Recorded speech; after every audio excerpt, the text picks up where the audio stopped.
नमस्कार, देश की बात में हाजिर हैं। पहले बात श्रद्धा वॉल्कर मामले की। आज आफताब का दिल्ली में पॉलीग्राफ टेस्ट चल रहा है, तो दिल्ली पुलिस की टीम जांच को आगे बढ़ाने के लिए वसई पहुंची हुई है। दिल्ली पुलिस और वसई पुलिस की टीम भयंदर खाड़ी में जांच के लिए मौजूद है। पुलिस को शक है कि आफताब ने इस खाड़ी में श्रद्धा का मोबाइल फेंका होगा। नाव के जरिए पुलिस खाड़ी में तलाश कर रही है। और सब पर जानकारी के लिए सीधे हम पहले चलेंगे मुंबई में अपने सहयोगी सुनील सिंह के पास, फिर हमारे साथ वेदांत भी होंगे जो पॉलीग्राफ टेस्ट पे जानकारी देंगे। पहले सुनील, आप जहां पर मौजूद हैं, बताइए क्या कौन कौन सी टीम्स क्या कर रही हैं, उसके बारे में जानकारी दीजिए। देखिए निधि, मैं इस समय भाईंदर की खाड़ी के पास हूं और यहां से मैं आपको दिखाऊंगा कि किस तरह से जो दिल्ली से आई पुलिस है वो और माणिकपुर पुलिस दोनों दूर अंदर आपको खाड़ी में, इस पानी में आपको दिखाई पड़ रहा है। एक नाव पर है और उस नाव में कुछ गोताखोर भी हैं जो कि मरीन गोताखोर है और साथ ही लोकल गोताखोर है। कोशिश हो रही है एक मोबाइल फ़ोन तलाश करने की। जानकारी ये मिली है पूछताछ में कि आफताब ने जब उसे श्रद्धा का मिसिंग कंप्लेंट दर्ज कराया गया था और माणिकपुर पुलिस ने यहाँ बुलाया था उसे, तब वो यहाँ वसई में आया हुआ था और उसी दौरान उसके जो परिवार वाले हैं उन्होंने वसई से अपना घर, जो अपना खुद का मकान था, उसको किराए पर दे दिया और यहाँ भाईंदर में, मीरा भाईंदर में एक डेल्टा सोसाइटी है, वहाँ पर आकर वो शिफ्ट हो गए।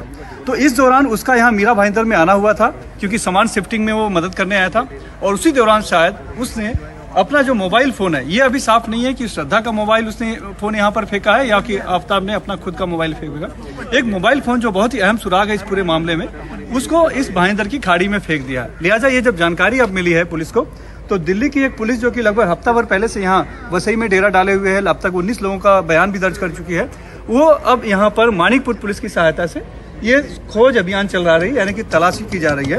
और ये लगभग दोपहर 4 बजे के करीब यहाँ पर पहुँचे हैं और तब से ये तलाशी अभियान चल रहा है। आज अभी थोड़ी देर में शायद अंधेरा भी हो जाएगा, तो आज बन जाएगा, शायद नहीं हो तो कल फिर से तलाशी अभियान शुरू होगा। ये जो आपको देख रहा हूँ, ये पश्चिम रेलवे है, चर्च गेट से विराट तक की लोकल ट्रेन। ऊपर आपको पुल के ऊपर लोकल ट्रेन चलती हुई दिखाई पड़ रही होगी। उसके ठीक नीचे जो एक पिलर है, वहीं पर फिलहाल पुलिस है और गोताखोर है जो कि तलाशी अभियान कर रहे हैं। तो एक अहम जो जानकारी मिली है, एक अहम जो सुराग है इस पूरे श्रद्धा हत्याकांड मामले में, उसको तलाशने की फिलहाल यहाँ पर कोशिश की जा रही है। हालांकि ये समंदर है, आपको मैं दिखाऊँ, ये खाड़ी है। खाड़ी यानी कि जो समंदर से जो एक हिस्सा निकल कर थोड़ा सा बढ़ जाता है, किनारे बढ़ता हुआ जो पानी फैल जाता है और वहाँ मैंग्रोव वगैरह होते हैं और दूसरी तरफ जाता है, वो इसे यहाँ पर फिलहाल खाड़ी कहते हैं। तो ये अथाह समंदर है, अथाह समंदर से लगी ये खाड़ी है। इस खाड़ी में भी इस तरह के एक छोटे से सुराग को तलाशना बहुत आसान नहीं है, बहुत मुश्किल काम है। लेकिन फिलहाल जो पुलिस है वो यहाँ पर उसको करने की कोशिश है कि वो सुराग उसे मिल जाए। हालांकि ये बहुत ही मुश्किल काम है। क्या सुनील, कुछ खास उपकरणों का प्रयोग हो रहा है? क्योंकि एक तरह से बिल्कुल नामुमकिन सा लग रहा है एक छोटे से मोबाइल फोन का तलाश करना, तो उस लिहाज से कुछ पुलिस ने बताया आपको? निधि जी, देखिए, आज अभी तक हमें सिर्फ इतनी जानकारी मिली है कि पुलिस आई है, साथ में गोताखोर हैं और वो कोशिश कर रहे हैं तलाशने की। कौन कौन से उपकरणों का इस्तेमाल कर रहे हैं इसकी फिलहाल अभी उतनी जानकारी नहीं है, लेकिन आज चूंकि इन्हें भी फौरी तौर पर जानकारी मिली, आनन फानन में यहाँ पर आई पुलिस और उसने सर्च अभियान शुरू कर दिया है। हो सकता है कि क्योंकि ऐसा लग रहा है कि अब ये सर्च अभियान कल भी चलेगा, तो हो सकता है कि वो कुछ खास उपकरण लेकर आए जो कि गोताखोर हैं, चूंकि नेवी के गोताखोर की भी मदद ली जा रही है, बताया जा रहा है, तो कुछ खास उपकरण लेकर आए और उसके जरिए तलाशने की कोशिश करें।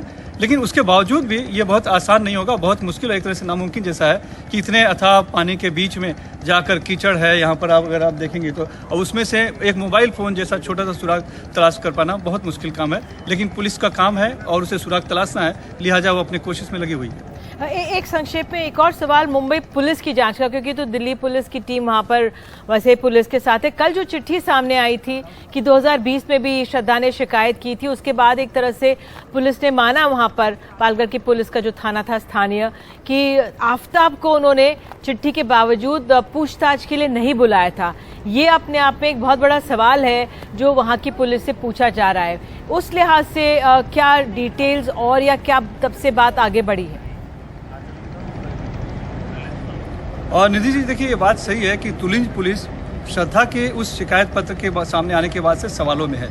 वो 23 नवंबर 2020 को उसने पत्र लिख दिया था और पत्र में बहुत साफ तरीके से लिखा था कि आफताब ने उसे कहा था कि वो उसे भी काट कर टुकड़े करके फेंक देगा।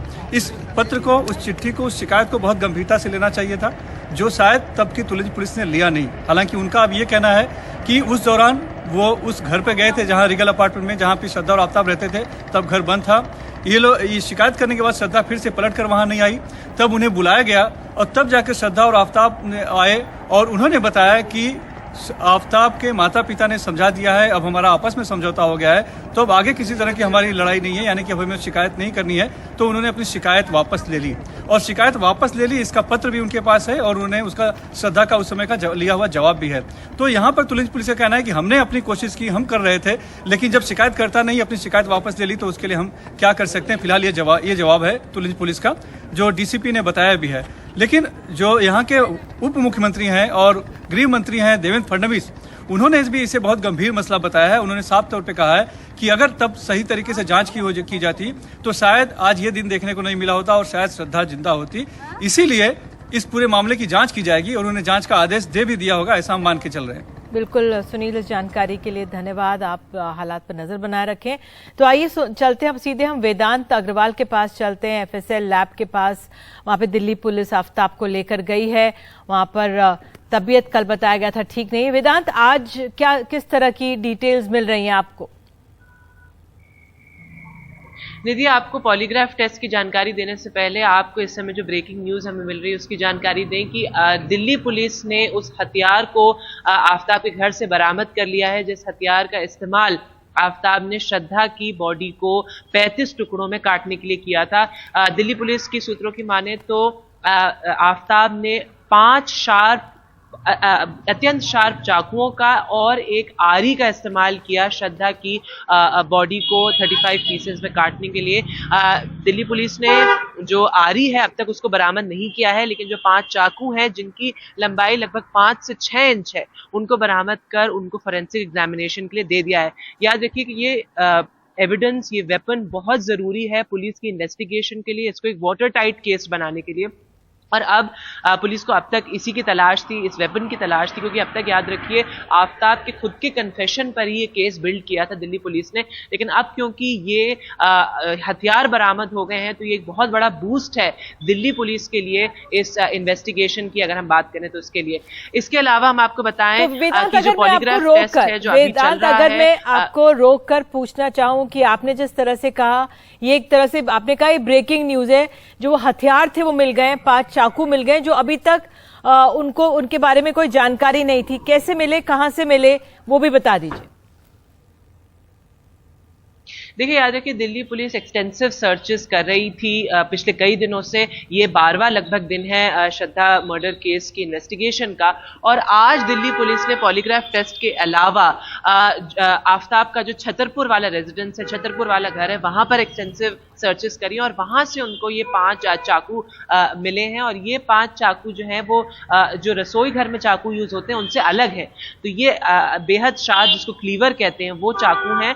और उसके साथ आफ्ताब ने एक आरी का भी इस्तेमाल किया, अगर हम दिल्ली पुलिस सूत्रों की माने। वो आरी अभी तक दिल्ली पुलिस ने बरामद नहीं करी है। हालांकि ये जो 5 चाकू बरामद हुए, ये फोरेंसिक एग्जामिनेशन के लिए भेज दिए गए हैं और उसके बाद किस तरीके से आगे दिल्ली पुलिस इसको इस्तेमाल करके एक वाटर टाइट केस बना के ट्रायल करती है, वो देखने की बात रहेगी। लेकिन ये बहुत बड़ा एक खुलासा है श्रद्धा मर्डर केस में, क्योंकि याद रखिएगा अब तक सिर्फ सर्कमस्टेंशियल एविडेंस जिसको हम कहते हैं उस पर ये केस बना था।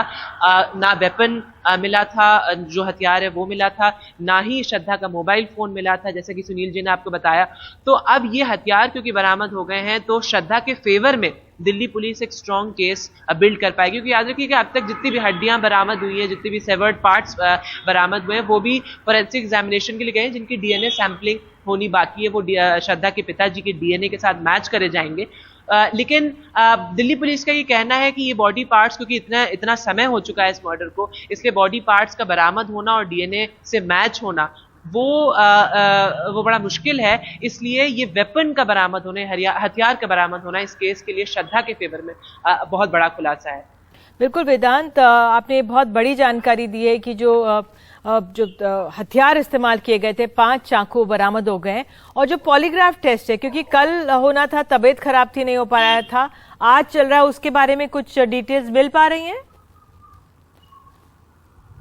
देखिए, एफएसएल की जो एक्सपर्ट टीम है उसने हमको ये बताया कि जो पॉलीग्राफ टेस्ट है वो आज और कल तक भी खिंच सकता है, क्योंकि इसमें कई सेशंस होते हैं। एक लंबा क्वेश्चनेयर प्रिपेयर करा गया था दिल्ली पुलिस द्वारा, जो एक्सपर्ट टीम अब जिस बुनियाद पर एक्सपर्ट टीम अब ये पॉलीग्राफ टेस्ट कंडक्ट कर रही है।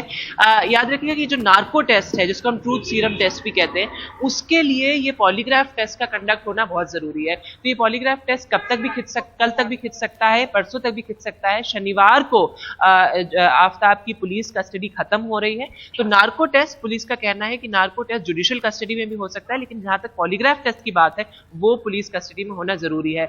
तो अभी हमको ये इन्फॉर्मेशन मिल रही है कि कल तक भी ये खिंच सकता है।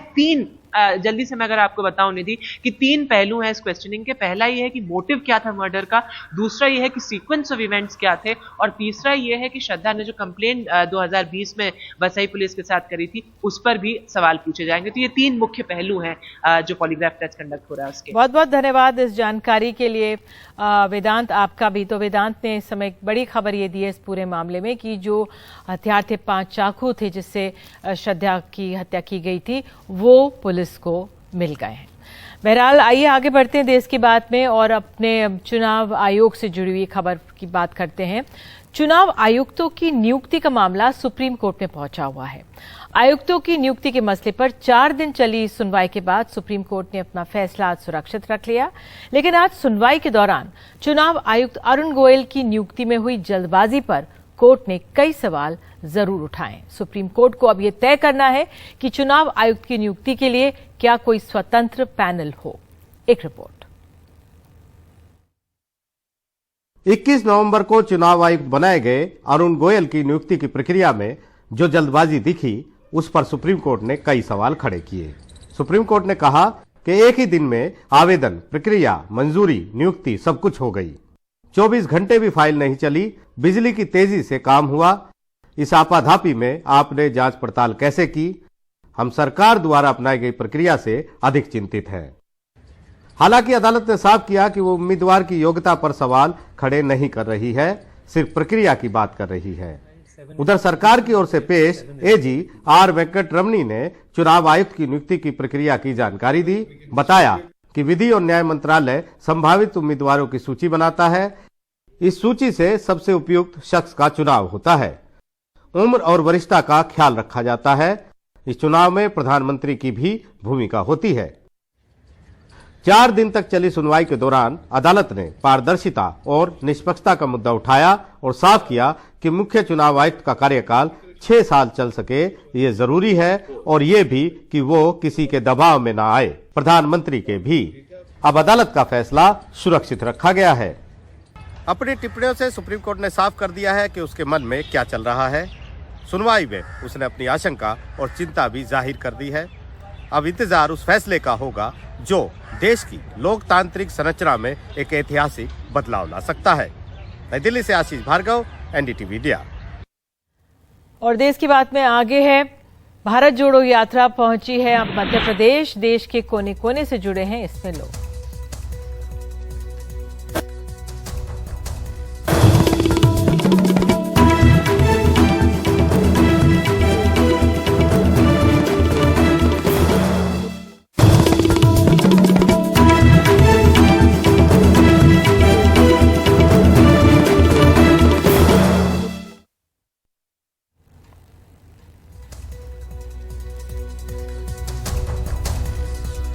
बात मध्य प्रदेश की। भारत जोड़ो यात्रा 2000 किलोमीटर का सफर तय कर कन्याकुमारी से महाराष्ट्र होते हुए मध्य प्रदेश के बुरहानपुर पहुंच गई है।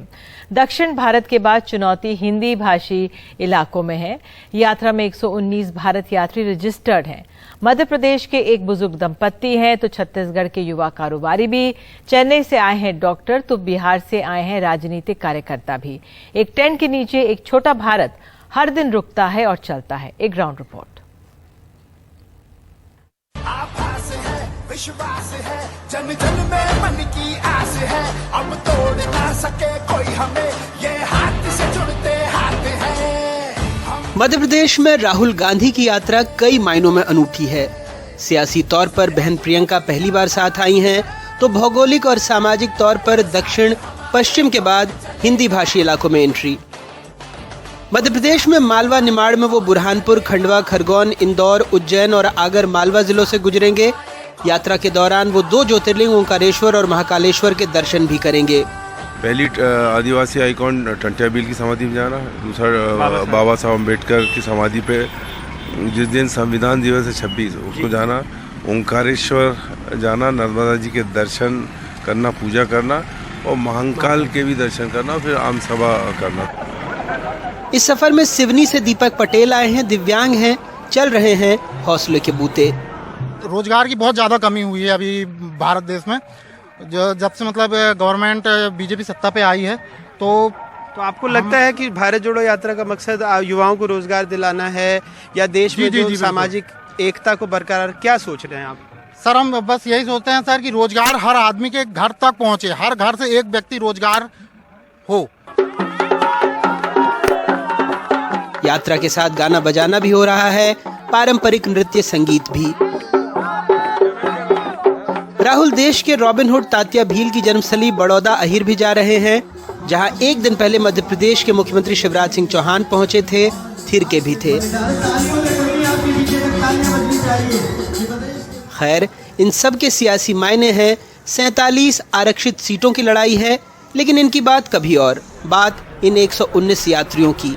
कोई डॉक्टर है, कोई इंजीनियर, कोई राजनीतिक कार्यकर्ता, कोई बेरोजगार भी, सब बस चल पड़े हैं। कहीं कहीं हाथ में गांधी दिखते हैं, कोई मोबाइल पर आराम से वक्त बिताता है, कोई बतियाते हुए, तो कोई पैरों में मलहम लगाते हुए, कोई किसी की पीठ दबाते हुए। करत करत अभ्यास के जड़मती होत सुजान, रसरी आवत जात के सिर पर पड़त निशान।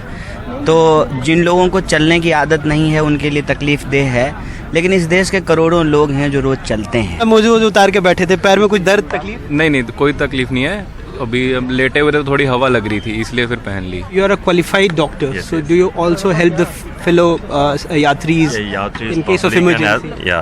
Yatris, public and as well as the laborers who are in the campsite. इसी तरह फिजियोथेरेपी हम लोग करते हैं, न रुकते हैं, न थकते हैं, चलते रहते हैं। Finally, I got into the ring. I got an opportunity to walk with RG and Madam Priyanka ji. Gwalior के बुजुर्ग दंपति राकेश और सीमा पांडे खुद के खर्च पर पदयात्रा कर रहे हैं। ग्वालियर में प्राइवेट कॉलेज चलाते हैं। कुछ महीने पहले बेंगलुरु में अपने बच्चों से मिलने गए थे, वहां भारत जोड़ो का ऐलान सुना, सो यात्रा में शामिल हो गए। लोगों को बापू के बारे में छोटी छोटी किताब भी बांटते हैं। शुरू में थोड़ी सा लगा था थकान सी, अब तो ऐसा लगता है जैसे कोई पूरा परिवार है अपना। अच्छा। हम चले जा रहे हैं, बहुत अच्छा उत्साह रहता है। नितिन परमार तो स्विट्जरलैंड से आए हैं। उनका कहना है संवेदना खींच लाई। डेमोक्रेसी में इलेक्शन सिस्टम को फ्री होना जरूरी है। मैं स्विट्जरलैंड से आता हूं और स्विट्जरलैंड में डेमोक्रेसी में इलेक्शन एकदम फेयर एंड फ्री होता है, तो यहाँ पे भी होना चाहिए। राहुल की यात्रा को शुरू हुए 24 नवंबर को 78 दिन हो चुके हैं। इस दौरान उनकी बदली सूरत पर बीजेपी ने भी प्रतिक्रिया दी है, लेकिन देखना है क्या इससे राजनीति की सूरत भी बदलेगी। बापू जब भारत लौटे तो 1 साल उन्होंने सिर्फ यात्रा की थी और एक यात्रा आज भी चल रही है, लेकिन वो साल 1915 था, ये 2022 है, लिहाजा उस यात्रा की इससे तुलना नहीं हो सकती। ये तमाम पोस्टर, बैनर, साजो सामान इसकी गवाही भी देते हैं। लेकिन पदयात्रियों से मिलने पर एक बात समझ में आती है, एक भावना समझ में आती है, वो है देश को जोड़े रखने की। खंडवा से अपने सहयोगी निशात और कैमरा पर्सन रिजवान खान के साथ अनुराग द्वारी, एनडीटीवी इंडिया। और हम बात करेंगे अब राजस्थान की राजनीति की। आज हम दोपहर से ही आपको अशोक गहलोत का एक विस्फोटक इंटरव्यू दिखा रहे हैं, जिसमें उन्होंने सचिन पायलट पर गंभीर प्रहार किए हैं। अशोक गहलोत ने सचिन को किसी भी सूरत में मुख्यमंत्री बनाने के वो पक्ष में नहीं दिखे। उनका कहना है कि पहली बार हुआ है जब किसी पार्टी का अध्यक्ष विपक्ष से मिलकर अपनी सरकार को गिराने की कोशिश जिसने की हो।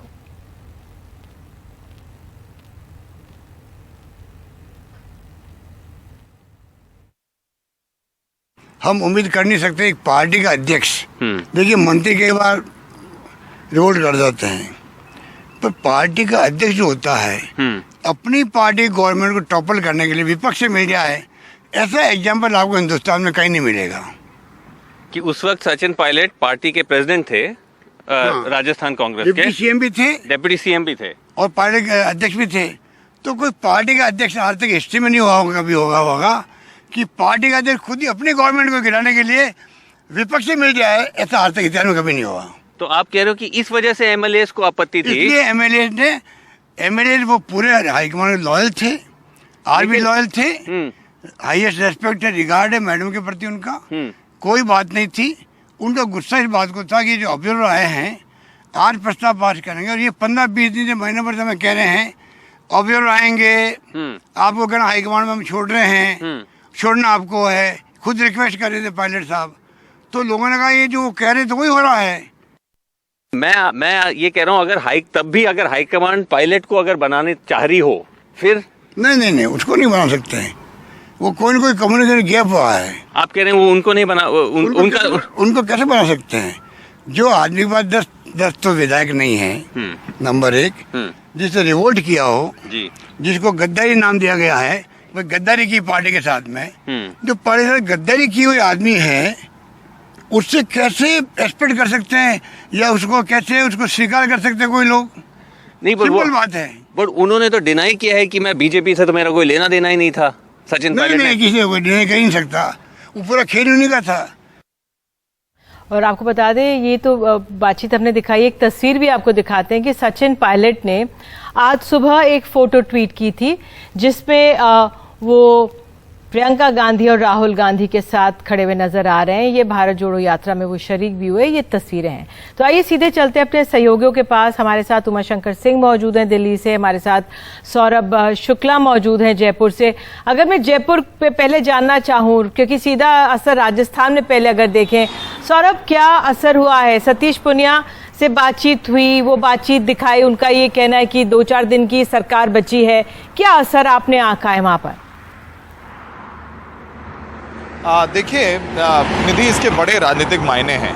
अशोक गहलोत को जो जानते हैं, कवर करते हैं, उमाशंकर ये ज़्यादा बेहतर बताएंगे कि वो हमेशा सोच समझ के तोल मोल कर बोलते हैं। लेकिन जिस तरीके से अग्रेसिव होकर उन्होंने बात बोली है, गद्दार बोला ऐसा नहीं हो सकता, पहले भी उन्होंने निकम्मा नकारा बोला है, लेकिन जिस तरीके से अग्रेसिव होकर के उन्होंने बोला है तो उसके बड़े राजनीतिक मायने हैं। देखिए, अभी मध्य प्रदेश में भारत जोड़ो यात्रा है, उसके बाद भारत जोड़ो यात्रा की एंट्री राजस्थान में होगी। उससे पहले ये सियासी भूचाल तो आ गया है, जाहिर सी बात है, क्योंकि आप जो विधायक हैं, भले ही वो 10 विधायकों की बात बोल रहे हैं अशोक गहलोत, लेकिन आज की तारीख में विधायक सचिन पायलट के पास ज़्यादा हैं, शायद उतने नहीं जितने कि वो अपने खेमे में ला करके खुद को सीएम प्रोजेक्ट कर पाएँ। लेकिन इससे ये हुआ है कि अशोक गहलोत के इस बयान के बाद से जो तमाम एमएलए अशोक गहलोत के साथ थे वो भी अपनी नाराज़गी जाहिर कर रहे हैं। वो ये कह रहे हैं कि देखिए, अभी तक मामला शांत था, लेकिन ये इंटरव्यू दे करके, ये बयान दे करके फिर इस बात को छेड़ने का मतलब नहीं बनता है। जिस तरीके से सचिन पायलट को प्रियंका गांधी अपने साथ रखती हैं, जी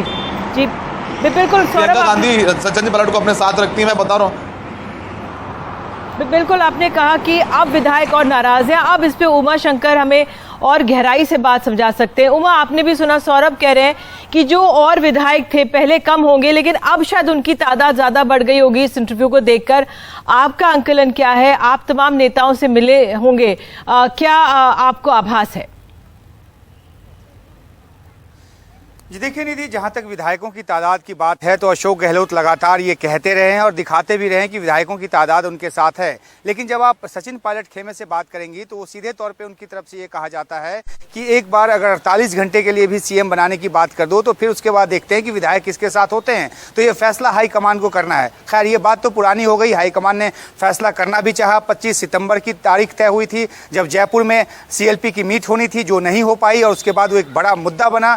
तलब करके अशोक गहलोत को दिल्ली बुलाया गया। दिल्ली में मुलाकात के बाद अशोक गहलोत ने यही 10 जनपद के बाहर बयान दिया कि उन्होंने कहा कि मैंने सोनिया गांधी को सॉरी बोला, और आज भी उन्होंने इस बात का जिक्र किया इंटरव्यू में, और ये कहा कि उनकी नैतिक जिम्मेदारी थी क्योंकि वो CLP लीडर हैं मुख्यमंत्री के तौर पे।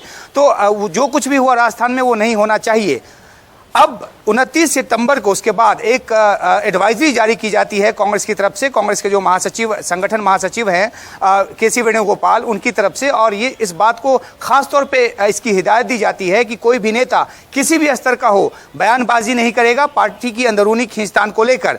और 2 नवंबर को अशोक गहलोत का खुद का बयान आता है। जब पत्रकारों ने उनसे पूछा तो उन्होंने उसी बयान का, उसी एडवाइजरी का हवाला देते हुए कहा कि बयानबाजी नहीं करनी चाहिए। अब कांग्रेस के भीतर सवाल यह है कि आखिरकार क्या ऐसा एक उकसावा हुआ जिसकी वजह से अशोक गहलोत ने इस तरह की भाषा का इस्तेमाल किया है। कुछ सूत्र हमारे ये बताते हैं कि अशोक गहलोत को शायद इस बात का अंदेशा हो गया है कि गुजरात चुनाव के खत्म होते होते उनकी कुर्सी शायद जाएगी, ये हाईकमान ने मन बना लिया है और इस तरह के संकेत उनको लगातार मिले हैं। इस तरह की चीजें छनकर आती रही हैं कि जब कैंपेन में उनका सामना भी हुआ तो राहुल गांधी या सोनिया गांधी ने मुलाकात उनसे बात नहीं की। तो इस तरह की बातें कांग्रेस सूत्रों के हवाले से निकलकर सामने आती है और यह माना जाता है कि शायद यही उनको लगा है कि अब उनकी कुर्सी जाएगी या सत्ता में बदलाव होगा वहां पर, तो इसलिए उन्होंने ये एक बौखलाहट में अपनी जो नाराजगी है वो जाहिर की और उसके जरिए उन्होंने एक दबाव की राजनीति करने की कोशिश की है। क्योंकि जब श्रीनिवासन जैन ने, जो हमारे सहयोगी, उन्होंने सीधे तौर पर पूछा कि अगर हाईकमान ये चाहे कि सचिन पायलट सीएम बनेंगे, तो सीधे तौर पे उन्होंने कहा कि ये नहीं हो सकता क्योंकि वो गद्दार है। तो आप हाईकमान की बात मानने की भी बात कर रहे हैं, साथ ही आप इस बात को नकार भी रहे हैं कि हाईकमान जो तय करेगा, अगर सचिन पायलट का नाम तय करता है तो वो नहीं हो सकता। तो अब कांग्रेस हाईकमान को देखना है। और एक और बात अहम कि क्योंकि ऑब्जर्वर के तौर पे मल्लिकार्जुन खड़गे गए थे, 25 सितंबर को हम मौजूद थे, उनकी नज़रों के सामने जो कुछ भी हुआ सारा कुछ हुआ, उन्होंने आकर रिपोर्ट भी दी। अजय माकन और मल्लिकार्जुन खड़गे 2 ऑब्जर्वर थे वहाँ पर। अब मल्लिकार्जुन खड़गे कांग्रेस अध्यक्ष हैं, अब उनको एक कॉल लेना होगा कि क्या जो संगठन महासचिव जो समय उन्होंने अपनी कैपेसिटी में जो एक निर्देश जारी किया था, उसके हिसाब से अनुशासनहीनता का मामला अशोक गहलोत के खिलाफ बनता है या नहीं बनता है, और अगर बनता है तो क्या कांग्रेस पार्टी इस स्थिति में है कि अशोक गहलोत के खिलाफ कोई अनुशासनात्मक कार्रवाई कर सके।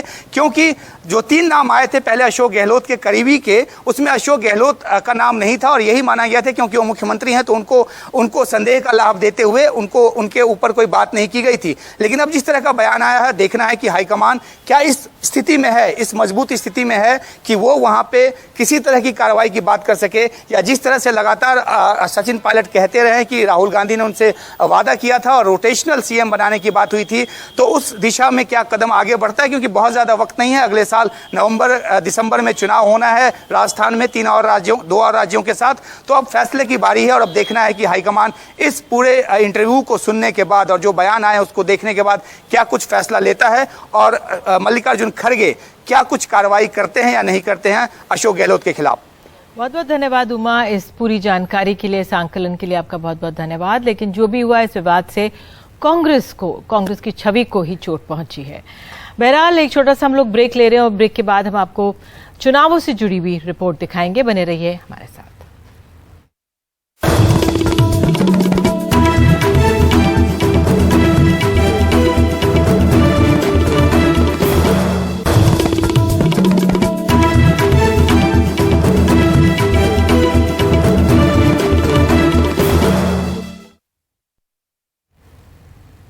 दिल्ली नगर निगम के चुनावों में तमाम राजनीतिक दल अपनी पूरी ताकत लगा रहे हैं। बीजेपी के केंद्रीय मंत्री से लेकर पूर्व केंद्रीय मंत्री तक कैसे गली गली चुनाव प्रचार कर रहे हैं, देखिए ग्राउंड रिपोर्ट।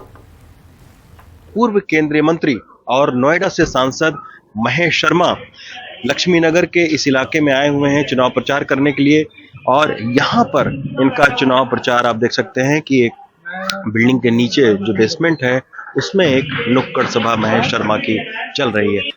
अब महेश जी, नुक्कड़ सभाएं आप यहाँ पर कर रहे हैं, आज सुबह से आप लगातार कर रहे हैं, क्या नगर निगम के चुनाव में आम आदमी पार्टी की चुनौती बड़ी है कि जेपी नड्डा जी से लेकर अमित शाह जी और पूर्व केंद्रीय मंत्री तक जो है वो नुक्कड़ सभाएं कर रहे हैं, लोगों से मिल रहे हैं, वोट मांग रहे हैं? देखिए, यही हमारी पार्टी की पहचान है और यही हमारी पार्टी की ताकत है और यही हमारी पार्टी के संस्कार है। आपको लगता है कि सांसद आप यूपी के हैं, आपको यहाँ पर जानता पहचानता, या आपकी अपील का कुछ असर होगा लोगों के ऊपर में? देखिए, यहाँ क्षेत्र के जितने लोग यहाँ खड़े हैं इनके में से 50% को मैं बाय नेम बुलाता हूँ।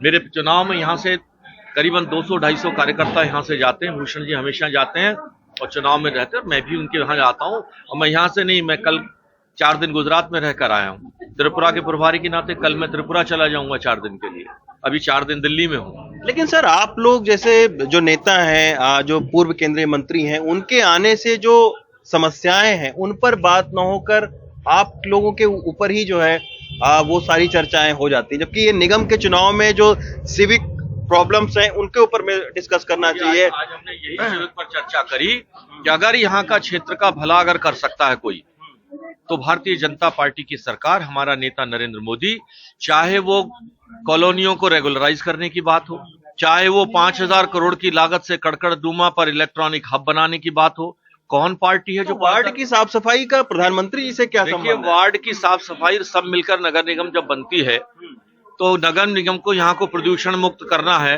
तो जो सरकारें यहाँ प्रदूषण मुक्त करने की बात और सफाई की बात करने से यहाँ करती थी, उठा के वो क्या कर पाई? जिनकी बात आप कर रहे हैं विधानसभा में, जिनका बहुमत भी है, वो क्या कर पाए? कूड़े का पहाड़ भी तो नहीं हटा सर, आपके संसदीय क्षेत्र से महज 1 किलोमीटर की दूरी पर कूड़े का पहाड़ हटाने की अपनी प्रक्रिया में पर्यावरण मंत्री भी रह चुका हूं और ये विषय मेरे भारत सरकार का पर्यावरण मंत्री के रूप में मेरे सामने लाया था, लेकिन ये दिल्ली की सरकार और दोनों सरकारें मिलकर ही इसका समाधान निकाल सकती है। उसका समाधान निकालने के लिए पर्यावरण मंत्रालय लगातार अग्रसर है कि उसे कैसे हटाए, ठीक किया जाए, उस विषय पर चर्चा हो रही है। लेकिन ये ध्यान रख लीजिएगा कि दिल्ली का भला जो देश की सरकार है वो दोनों मिलकर अगर करते हैं तो ऐसी बात है कि उसका रिजल्ट बेहतर होने वाला है, इसमें कोई दो राय नहीं। और अब बात करते हैं हम कर्नाटक की। दक्षिणपंथी हिंदू संगठन ने मांग की है कि कुक्के मंदिर उत्सव में गैर हिंदुओं को व्यापार करने की इजाजत नहीं मिलनी चाहिए। बेंगलुरु के नजदीक कुक्के सुब्रमण्य मंदिर के बाहर लगे इस बोर्ड पर एक लिखा है कि उत्सव के दौरान गैर हिंदुओं को दुकान लगाने की इजाजत नहीं दी जाएगी। एक हिंदू संगठन ने ये बोर्ड लगाया है और साथ ही प्रशासन ने भी रोक से मांग की है। कुछ ऐसे विरोध की वजह से धारवाड़ में हाल ही में एक मंदिर के बाहर लगी मुस्लिम फल की दुकान तोड़ दी गई थी। हलाल मीट के बॉयकॉट को लेकर भी बवाल मचा था।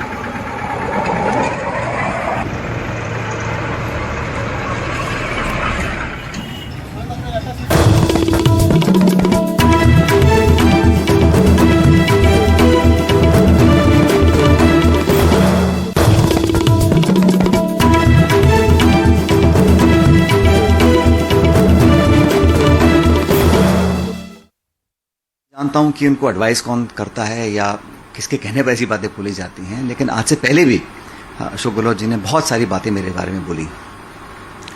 मुझे उन्होंने नकारा कहा, निकम्मा कहा, गद्दार कहा और आरोप लगाए। मैं समझता हूं कि इस प्रकार के बिल्कुल झूठे और बेबुनियाद आरोप लगाने की आज ज़रूरत नहीं है। आज ज़रूरत इस बात की है कि हम कैसे कांग्रेस पार्टी को मजबूत करें। राहुल गांधी जी आज निकल रहे हैं भारत जोड़ो यात्रा को लेकर। आज मैं उनके साथ था मध्य प्रदेश में, अगले महीने यात्रा राजस्थान में आ रही है। तो हम सबको मिलकर उस यात्रा को कामयाब बनाना है, क्योंकि आज वो देश की ज़रूरत है। देश में आज भाजपा को कांग्रेस ही चुनौती दे सकती है और अभी चुनाव गुजरात में चल रहे हैं जहाँ के अशोक गहलोत जी प्रभारी हैं, इंचार्ज हैं। मुझे लगता है हमको सामूहिक प्रयत्न कर कर भाजपा को चुनौती देकर हराना चाहिए जिन जिन राज्यों में उनकी सरकारें हैं। राजस्थान के अंदर जब सरकार बनी तो भारतीय जनता पार्टी को पॉलिटिकल चुनौती हम लोगों ने दी। मैं कांग्रेस पार्टी का अध्यक्ष था और लगातार उनको पराजय हम लोगों ने दी, तो हमारी सरकार बनी। गहलोत साहब के नेतृत्व में 2 बार हमारी सरकार रहते हुए फिर हम हारे। उसके बावजूद तीसरी बार जब पार्टी आला कमान ने कहा कि उनको मुख्यमंत्री बनना है, तो हमने उसको स्वीकार किया। तो आज हमारा जो ध्येय होना चाहिए कि हमारी सरकार दोबारा कांग्रेस कैसे रिपीट कर राजस्थान के अंदर, ये हमारी प्रायोरिटी होनी चाहिए। आज के समय पर एक वरिष्ठ अनुभवी व्यक्ति इस प्रकार की बातें बोले, मैं समझता हूँ बड़ा अनुचित है, उनको शोभा नहीं देता। और आज हम एक दूसरे पर आरोप लगाएं, प्रत्यारोप लगाएं, ये भी मैं समझता हूँ सही नहीं है। आज चुनौतीपूर्ण समय है पार्टी को एकजुट रहने का, और जब तक हम एकजुटता से काम नहीं करेंगे तो हम लोग दोबारा सरकार में राजस्थान में कैसे आएंगे।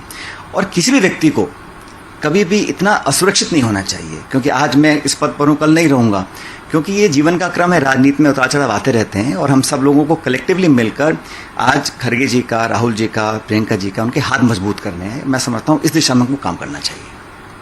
सर, आपके chief minister of Rajasthan has said many things against you in an Yes, I have seen Mr. Ashok Gehlot's statement. I think Ashok ji is someone who has vast experience. He's been on many positions in the party and in the government, and today also he is the Chief Minister of Rajasthan. I think it's unbecoming of someone with such experience and with so much of opportunity that the party has given him to make such baseless and false allegations. I think this is not the time for mudslinging. This is the time to work collectively to make sure that the Bharat तो NDTV को दिए interview के बाद सचिन पायलट की प्रतिक्रिया आई है। बहुत ही संयमित शब्दों में उन्होंने कहा है कि जो अशोक गहलोत ने कहा वो बहुत अनुचित है। उन्होंने कहा इस समय कांग्रेस का ध्येय ये होना चाहिए कि किस तरह से जब अगले साल चुनाव होने वाले हैं और अगले महीने भारत जोड़ो यात्रा राजस्थान पहुंचने वाली है, मजबूती से एक तो यात्रा को सफल बनाएं और राजस्थान में चुनावों को जीतें। और जो भी आरोप अशोक गहलोत ने लगाए हैं वो बेबुनियाद हैं, ये सचिन पायलट का कहना रहा है। बहरहाल अपने आप में अहम रहेगा देखना कि कांग्रेस के खेमे में राजस्थान में खास तौर से किस तरह से सियासी पासे चले जाते हैं। तो फिलहाल देश की बात में इतना ही। नमस्कार।